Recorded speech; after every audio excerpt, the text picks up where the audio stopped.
अशोक चव्हाण यांचा फडणवीसांच्या उपस्थितीत भाजपात प्रवेश पदाच्या अपेक्षेने नव्हे तर विकासासाठी भाजपचा मार्ग. चव्हाणांची प्रतिक्रिया. राज्यसभेची उमेदवारी मिळण्याची शक्यता. अशोक चव्हाणांच्या भाजप प्रवेशानंतर काँग्रेसमध्ये राजकीय हालचालींना वेग. मुंबईत आज प्रदेश काँग्रेसची महत्त्वाची बैठक, तर पटोलेंचा सर्व आमदारांना फोन. उद्या प्रत्यक्ष संवादही साधणार.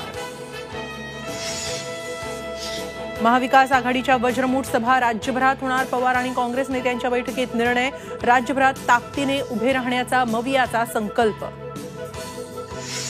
केंद्रीय गृहमंत्री अमित शहा 15 फेब्रुवारीला महाराष्ट्र दौऱ्यावर. लोकसभा निवडणुकीच्या पार्श्वभूमीवर अकोला, जळगाव, संभाजीनगरमध्ये सभा.